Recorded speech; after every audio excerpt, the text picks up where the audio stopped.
जय हिंद। देखिए, हमारे तीनों सेनाओं के जो पहले चीफ ऑफ डिफेंस स्टाफ यानी सीडीएस जो थे बिपिन रावत, अब वो हमारे बीच नहीं रहे। इनका एक शानदार करियर रहा। ये उत्तराखंड से आते थे। इनके पिताजी भी सैनिक जो लेफ्टिनेंट जनरल के पद से रिटायर हुए थे। ये हमारे सेना के थल सेना प्रमुख रहे, उसके बाद पहले सीडीएस रहे। इनका मुख्य काम तीनों सेनाओं में समन्वय स्थापित करना था। ये अपने कार्यकाल में इसको बहुत ही बखूबी अपने काम को पूरा किए थे। 1958 में इनका जन्म हुआ और आज के दिन इनका एक हेलीकॉप्टर क्रैश में ये शहीद हो गए। 14 लोग थे उस हेलीकॉप्टर में, जो खराब मौसम के कारण बताया जा रहा है क्रैश कर गया था इनका हेलीकॉप्टर। जो ये जब इन्हें कार्यभार दिया गया था तो इन्होंने सीडीएस के पद को बहुत ही बखूबी निभाया था।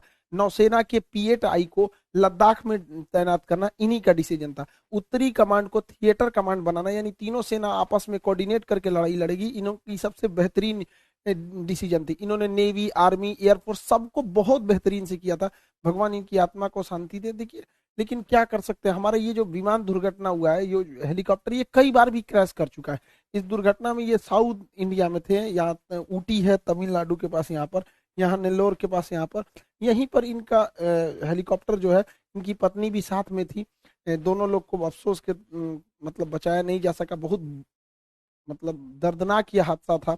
पूरी विमान में आग लग गई थी। मतलब शरीर को कई ऐसे जवान थे उनमें जिनके डीएनए टेस्ट करके पता करना पड़ा यहाँ पर। तो ये ऊटी के पास ये विमान दुर्घटना हुआ है यहाँ पे। ये जो हेलीकॉप्टर है, एक्चुअली ये वीवीआईपी के लिए लाया गया था। अगस्टा वेस्टलैंड जो हेलीकॉप्टर था, जब वो करप्शन का शिकार हुआ तो मी 17 V5 को एडवांस है, ये मी 17 का एडवांस वर्जन है। MI 17 V5, ये जो V5 है ये एडवांस वर्जन है, लेटेस्ट वर्जन है।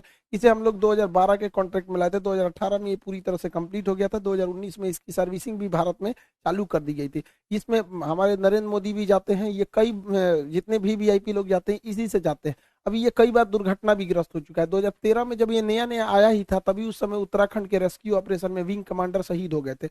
अभी कुछ दिन पहले ये अरुणाचल प्रदेश में दुर्घटनाग्रस्त हुआ है।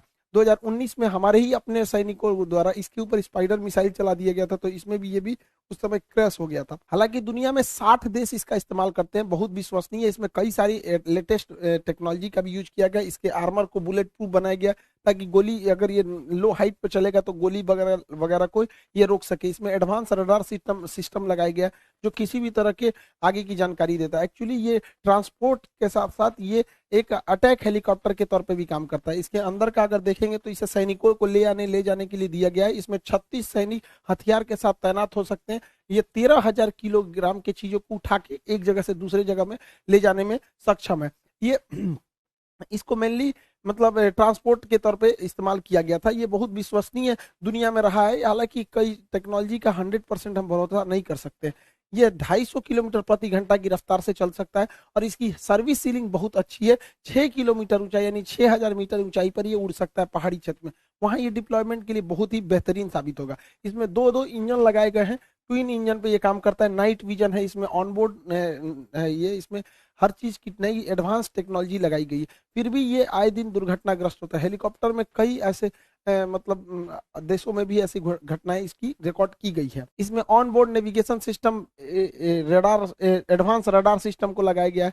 ऑन बोर्ड वेदर रडार को लगाया गया है कि मौसम कैसा है उसके हिसाब पे भी जानकारी दी जाए। हालांकि प्रथम तो यही कहा जा रहा है कि ये जो विमान दुर्घटना हुआ है इसके पीछे मौसम खराब को जिम्मेदार बताया जा रहा है। हालांकि वायुसेना ने इसके लिए जांच के आदेश दिए हैं। आगे क्या होता है ये आगे समझेंगे। इसमें सेफ्टी का भी ध्यान रखा गया है। इसमें दुश्मन की आ रही मिसाइलों को भटकाने के लिए फ्लेयर की क्षमता है। ये फ्लेयर में बहुत हाई टेम्परेचर होता है, जिससे कि हीट सीकिंग मिसाइलें दूसरी ओर डिस्ट्रैक्ट हो जाती हैं। इसमें एडवांस एविएशन सिस्टम को दिया गया है। इसके कॉकपिट्स को नया डिजाइन किया गया था, कस्टमाइज करके अलग अलग हिसाबों से। इसमें इसे हम लोग यूटिलिटी के साथ साथ अटैक के रूप में भी इस्तेमाल कर सकते हैं। इसमें अलग अलग जगहों पे हार्ड पॉइंट को हम लोग जोड़ के, कारगिल की लड़ाई में इसका पुराना वर्जन MI 17 भी बहुत कारगर साबित हुआ था, कारगिल के टाइगर हिल के ऊपर बम्बार्डमेंट करने, और जो भी बहुत हाइट पर थी। इसमें ट्विन इंजन लगाया गया है। ये यूटिलिटी के साथ, हार्ड पॉइंट के साथ साथ हमला भी बहुत तेजी से कर सकता है। इसमें कई सारे मिसाइलों को लगाया जा सकता है, अलग अलग तरह के। इसमें मशीन गन है, सब मशीन गन है, ऑटोमेटिक गन है, रडार, रॉकेट्स है, मिसाइल फायर करने की क्षमता है। उसमें मशीन गन की भी लगाया गया है, ताकि ये ग्राउंड अटैक को भी बहुत अच्छे से परफॉर्म कर सके। यह 60 देशों द्वारा विश्वसनीय हेलीकॉप्टर रहा है। हालांकि रूस की सेना में भी इसे बहुत बड़े पैमाने पर इस्तेमाल किया जा रहा है। हर देशों में इसका कमोबेश एक्सीडेंट का रिकॉर्ड रहा है। हम टेक्नोलॉजी पर 100% भरोसा नहीं कर सकते।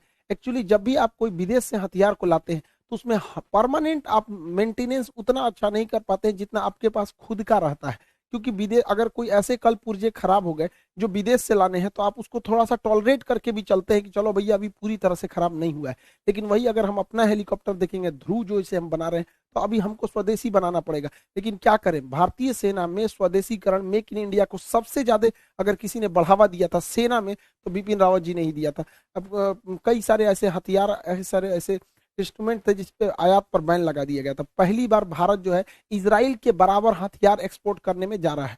तो ये भारत के लिए एक अच्छी खबर थी। खैर, बिपिन रावत जी जो थे, जब तक उन्होंने भारत रहे, भारत माता की सेवा ही किए रहे। अब उनको होनी को अब कोई क्या टाल सकता है। अब आगे सरकार को डिसीजन लेना है कि अब किसी अगला चीफ ऑफ डिफेंस स्टाफ नियुक्त किया जाता है। इसके अलावा एक रेलवे की भी सूचना थी, जो अभी हम लोगों ने 1 दिसंबर को जो डिजिटल स्ट्राइक किया था, आप लोगों ने भी इसमें बढ़ चढ़ के हिस्सा लिया था। तो रेलवे ने भी अपने सारे एग्जाम डेट को बता दिया है। वो 15 जनवरी को एनटीपीसी सीबीटी 1 का रिजल्ट दे देगी और 14 से 18 फरवरी को सीबीटी 2 का एग्जाम ले लेगी। साथ ही रेलवे ग्रुप डी को भी 23 फरवरी से स्टार्ट कर देगी। अब बेरोजगारी इतनी हाई लेवल पे है, महंगाई, कोरोना में लोगों का रोजगार छीन लिया, और हमारे ज्यादातर स्टूडेंट जो है वो पुअर फैमिली से, जिसके पिताजी किसी के सब्जी बेचते हैं, कोई छोटा मोटा काम पे। तो हम आप लोगों से भी हमेशा से हम यही सोचे हैं कि आपको क्वालिटी के साथ साथ आप लोगों को बेहतरीन कंटेंट के साथ सबसे कम फी में दिया जाए। तो आप लोग को इस चीज को ध्यान में रखते हुए आप लोग के लिए पूरा कंप्लीट बैच, जिसमें आपका मैथ्स भी रहेगा, रीजनिंग भी रहेंगे, उसमें कंप्लीट जीके रहेगा, साइंस का पूरा पोर्शन रहेगा, करंट का पूरा पोर्शन इसमें कंप्लीट किया जाएगा। ए टू जेड जितना चीजें इसमें रहती हैं सबको कंप्लीट किया जाएगा। इन टोटल चीजों को कंप्लीट किया जाएगा। एकदम ध्यान में रखा गया है आप लोग को, एकदम मिनिमम से मिनिमम। हमको भी पता है कि कोरोना पिछले 1 डेढ़ साल में सबका रोजगार छीन लिया, लेकिन हम इतना मिनिमम किए कि उससे मिनिमम पॉसिबल ही नहीं हो सकता है। 250 रुपये में आपको टोटल चीजें, आप खुद सोच सकते हैं कि इससे मिनिमम पॉसिबल ही नहीं हो सकता। इसमें हमारा टैक्स भी शामिल रहता है, जीएसटी, इनकम टैक्स वगैरह वगैरह। 50% तो सर्वर कॉस्ट, इस सब में सब चला जाता है, टैक्स वगैरह। इससे मिनिमम में बाबू पॉसिबल ही नहीं हो सकता। तो इसमें ज्यादा एडमिशन हम लोग नहीं ले पाएंगे। तो शुरुआत में जो एडमिशन होंगे वही इस फीस में हो पाएंगे, क्योंकि आपको भी पता है बाबू, इतना में आजकल समझ रहे हैं ना, इसमें 10वीं क्लास के टीचर जो भी बच्चों को जो पढ़ाते हैं, इतना मिनिमम रहता है। तो फिर भी आप लोग आगे जाके देश सेवा करेंगे। हमको भी इस चीज को फील करते हैं कि सबके से सबकी रोजगार को छीना था कोरोना ने। तो ये एक मौका मिला है, आप अपने माँ बाप का नाम रोशन करिए, सेटल होइए। क्योंकि कोरोना ने साबित कर दिया है कि अगर आप गरीब फैमिली से हैं तो आपको एक सेटल्ड जॉब की बहुत जरूरत है, वरना कोरोना किसी को भी सड़क पे ला सकता है। आई होप आप इसको जल्दी से इनरोल होंगे, और ऊपर वाला हमारे बिपिन रावत जी की आत्मा को शांति दे।